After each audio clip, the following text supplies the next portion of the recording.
ስለዚህ መምህራኑን ደጋግሜ ቃለ ሕይወት ያሰማልን ነው። እንግዲህ መጋቢ ሐዲስ እሸቱ ሁላችሁም የምታውቋቸው የሐዲሳቱ የቅኔው ይጎደላቸው የማይባሉ አሉን ከምንላቸው መምህራን አንዱ ናቸው። የሚያስደንቀውና የሚገርመው ምዕመናንን ሲያስተምሩ ልትሸከሙት በምትችሉት በሚገባችሁ መልኩ አጣፍጠው ቀምመው ልዩ አድርገው ያቀርቡላችኋል። ከመምህራኑ ከሊቃውንቱ ጋር ሲውሉ ደግሞ ምዕመናን ለመያዝ አይደለም ለመስማት ምን እያሉ ነው በሚያሰኝ በአባቶቻችን የትምህርት አይነት አመስጥረው አምልተው አስፍተው የራቀውን አቅርበው የረቀቀውን አጉልተው ከሚያስተምሩን መምህራን አንዱና ትልቁ ናቸው። ስለዚህ የልባችሁን እየነገሯችሁ ትናንትም ዛሬም ሁለቱም መምህራን አስተምረውናል። እግዚአብሔር ይስጥልን፣ ቃለ ሕይወት ያሰማልን። እግዚአብሔር ያከበራት ልዩ ባለቤት አለቻቸው። እኔ መሰክርላቸዋለሁ። አጋጣሚ ፈቃደ እግዚአብሔርም ሆኖ ጋብቻቸው ሲፈጸም አንዱ እኔ ስለነበርኩኝ በጸሎተ ቅዳሴው በሥርዓተ ተክሊሉ ከብፁዕ አቡነ ቀውስጦስ ጋር። ስለዚህ እግዚአብሔር ያከበራት ትልቅ ባለቤት አለቻቸው። ጥሩ ልጆች ወልደዋል። አሁንም ለሕፃናቱም እድሜ ጤና ይስጥልን። ለሐዋርያዊ አገልግሎታቸው ሂድ፣ አስተምር፣ በርታ፣ ቤተ ክርስቲያንህን ጠብቅ፣ ተናገር በማለት ትልቅ ድጋፍ የምትሰጥ እህታችን ስለሆነች እሳቸው ብቻ ሳይሆኑ በዚህ ትምህርት አስተማሩን የምንለው እሷም ስለሆነች እሷንም ባለችበት ቃለ ሕይወት ያሰማልን፣ እግዚአብሔር ይስጥልን። እርስዎንም እስከ መጨረሻው ድረስ ትዳርዎን ባርኮ ልጆችዎት እንኳ በቃለ እግዚአብሔር የወለዷቸው ብዙ ቢሆንም የአብራክዮን ክፋዮችም ደግሞ እግዚአብሔር በሕይወት በጤና በጥበብ በእውቀት በሞገስ በምግባር በሃይማኖት ያሳድግልዎት እንላለን። እናመሰግናለን። እግዚአብሔር ይስጥልን። አንድ ጥቅስ ጠቅሼላችሁ ጠቅለል አድርገን አንድ መዝሙር አዘምረን ወደ ምህላችን ነው የምንሄደው። መጽሐፈ ምሳሌ ላይ ምዕራፍ 7 ከቁጥር 1 ጀምሮ እስከ ቁጥር 4 ወይም 5 ድረስ ያለውን ነው ማነብላችሁ። ማሰሪያ እንዲሆን ለተነገረን ነገር ሁሉ ማሰሪያ አድርገን ይዘናት እንድንሄድ ፈልጋለሁ። ልጄ ሆይ ይላል፣ ልጄ ሆይ ቃሌን ጠብቅ። የማንን ቃል? የማንን ቃል? ለምንድን ነው ግን የማትሰሙት? የማንን ቃል? የእግዚአብሔር ቃል። ታዲያ ይሄ ድምፅ ለምንድን ነው የሚከበረው የሚሸሸገው? ስመ እግዚአብሔር ሲጠራ አጋንንት ይርዳሉ፣ ይንቀጠቀጣሉ፣ መናፍስት ይገሰጻሉ፣ ይወድቃሉ። ስመ እግዚአብሔርን ለመጥራት ባለን አቅም ጮክ ብለን ነው መናገር ያለብን።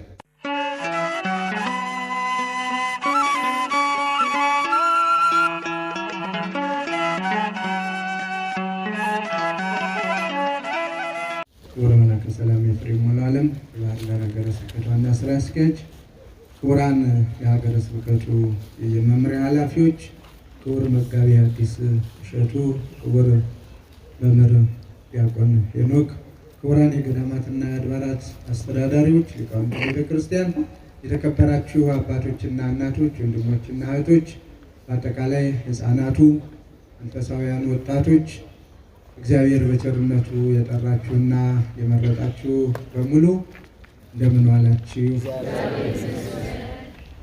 ሁልጊዜም አልስማማ ሰላምታ ሲቀዘቅዝ ነው። እኔም አቀዘቀዝኩት መሰለኝ። እንደምን ዋላችሁ? እንደምን ዋላችሁ? እግዚአብሔር ይባርካችሁ። አሜን። የሰማነውን በልቡናችን ያሳድርብን። መምህራኑን ቃለ ሕይወት ያሰማልን። አሜን። ቃለ ሕይወት ያሰማልን። አሜን። ቃለ ሕይወት ያሰማልን። ቃለ ሕይወት ያሰማልን። ሁላችንንም ለንስሐ ያብቃል። አሜን። ምን ጊዜም እግዚአብሔር በቤቱ ያኖረን። አሜን። መምህራኑን በእናንተ ስም በጉባኤው ስም ከልብ አመሰግናለሁ። እድሜና ጤና ይስጥልን። አሜን። ሁለቱም መምህራን በጣም እጅግ የምንወዳቸው የምናከብራቸው ከወጣቱ ከመምህር ሄኖክ ብንጀምር ትናንትና መጋቢ ሐዲስ እሸቱ እንደተናገሩት የልጅ አዋቂ የሚናገሩትን ጠንቅቀው የሚያውቁ ለቅድስት ቤተ ክርስቲያን ቀናኢ የሆኑ ራሳቸውን ዝቅ ያደረጉ ትሁት ወንድማችን ናቸውና ቃለ ሕይወት ያሰማሉ። ብዙ ጊዜ ሁሉም ነገር ለበጎ ነው የሚል ነገር አለ አይደለም? ትህትናቸውን እዚህ መድረክ ላይ ዛሬ ተማራችሁ አልተማራችሁም? አንድ ጥቅስ ጠቅሼላችሁ ጠቅልል አድርገን አንድ መዝሙር አዘምረን ወደ ምህላችን ነው የምንሄደው። መጽሐፈ ምሳሌ ላይ ምዕራፍ 7 ከቁጥር 1 ጀምሮ እስከ ቁጥር 4 ወይም 5 ድረስ ያለውን ነው ማነብላችሁ። ማሰሪያ እንዲሆን ለተነገረን ነገር ሁሉ ማሰሪያ አድርገን ይዘናት እንድንሄድ ፈልጋለሁ። ልጄ ሆይ ይላል፣ ልጄ ሆይ ቃሌን ጠብቅ። የማንን ቃል? የማንን ቃል? ለምንድን ነው ግን የማትሰሙት? የማንን ቃል? የእግዚአብሔር ቃል። ታዲያ ይሄ ድምፅ ለምንድን ነው የሚቀበረው የሚሸሸገው? ስመ እግዚአብሔር ሲጠራ አጋንንት ይርዳሉ፣ ይንቀጠቀጣሉ፣ መናፍስት ይገሰጻሉ፣ ይወድቃሉ። ስመ እግዚአብሔርን ለመጥራት ባለን አቅም ጮህ ብለን ነው መናገር ያለብን።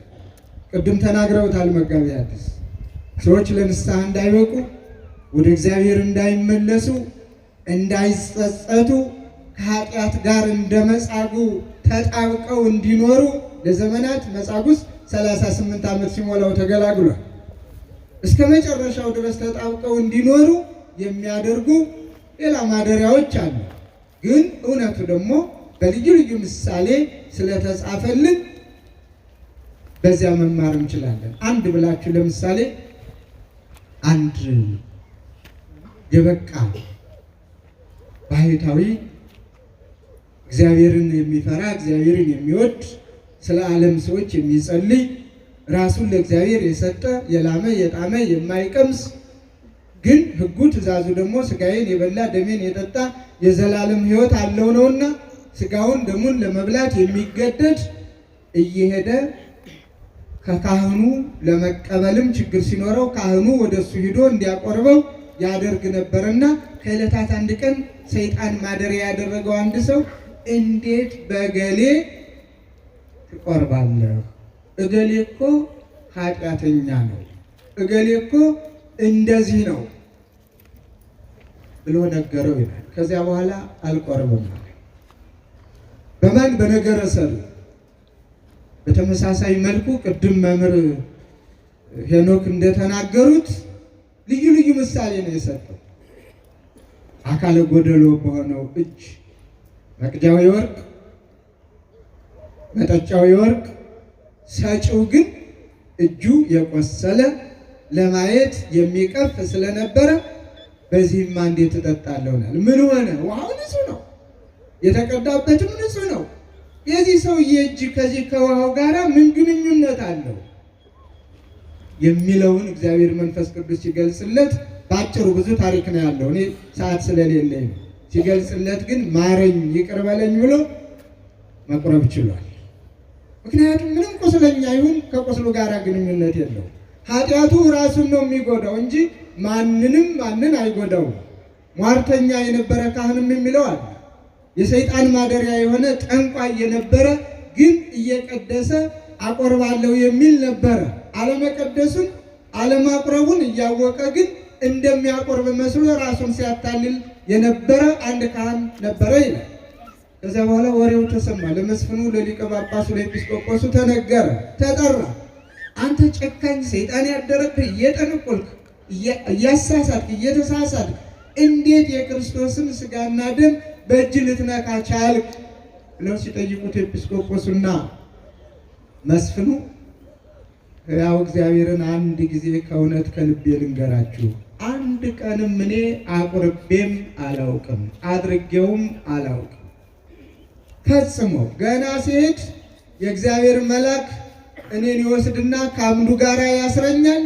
ለሌላው የገባው የቀደስኩ ያገለገልኩ ይመስለዋል እንጂ እኔ የማውቀው መታሰሬንና በኋላ ስርዓተ ቅዳሴው ሲፈጸም ሲጠናቀቅ ፈቶ ሲለቀኝ ነው እንጂ አድርጌው አላውቅም ብሎ ነው የተናገረ። ይህንን ተናግሮ እንደጨረሰ እሳት በላው ነው፣ እንዳልነበረ ሆነ ነው የሚለው። እግዚአብሔር ለቤተ መቅደሱ ቀናይ ነው።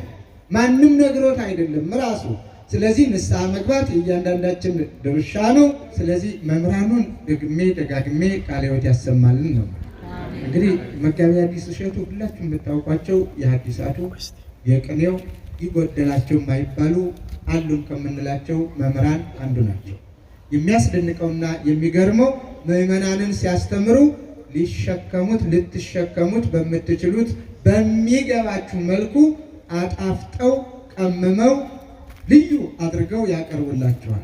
ከመምህራኑ ከሊቃውንቱ ጋር ሲውሉ ደግሞ ምዕመናን ለመያዝ አይደለም ለመስማት ምን እያሉ ነው በሚያሰኝ በአባቶቻችን የትምህርት አይነት አመስጥረው አምልተው አስፍተው የራቀውን አቅርበው የረቀቀውን አጉልተው ከሚያስተምሩን መምህራን አንዱና ትልቁ ናቸው።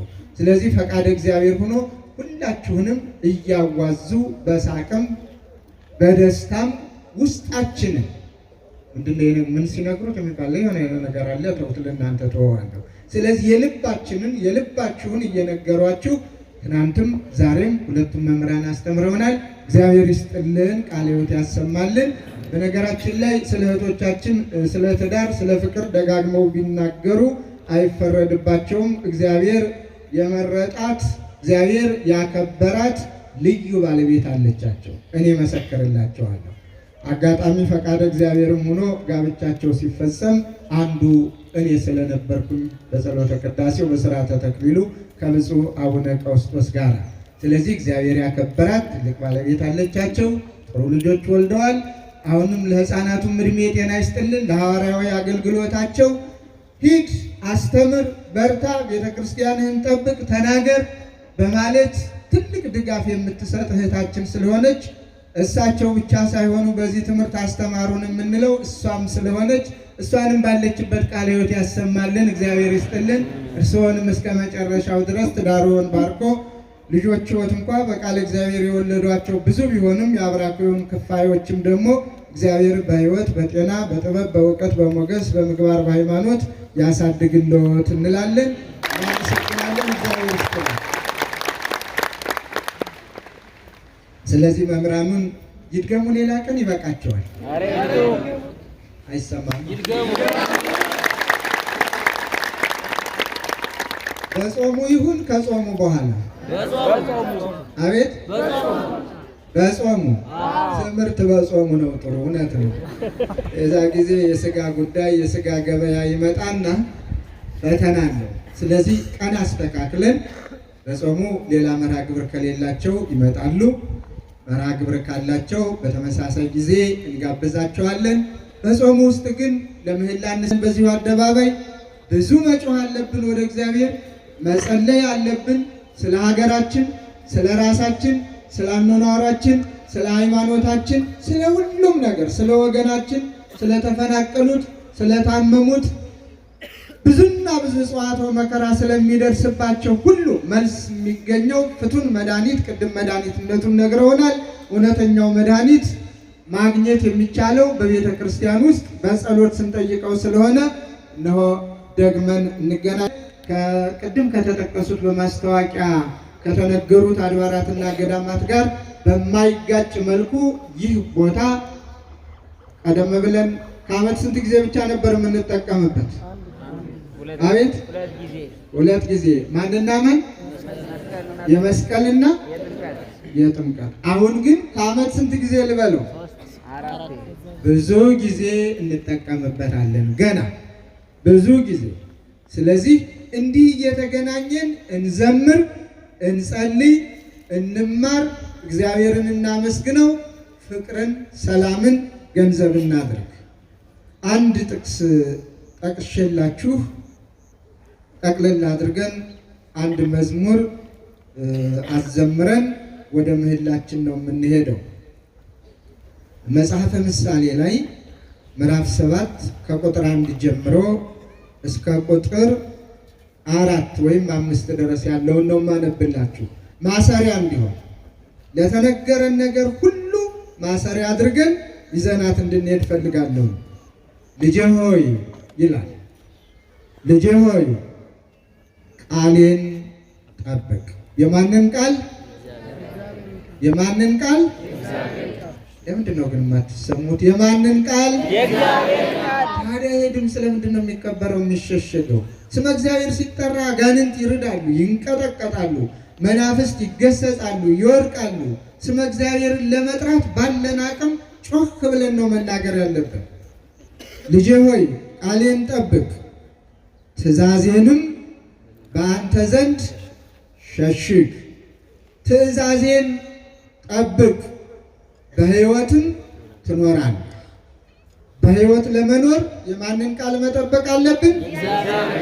በሕይወት ለመኖር የማንን ትእዛዝ መፈጸም አለብን? የእግዚአብሔርን ትእዛዝ። ሕጌንም እንደ ዓይንህ ብሌን ጠብቅ። እንደ ዓይንህ ብሌን። የዓይኑን ብሌን የማይጠብቅ እዚህ ውስጥ አለ? ለዓይኑ ብሌን የማይጠነቀቅ እዚህ ውስጥ አለ?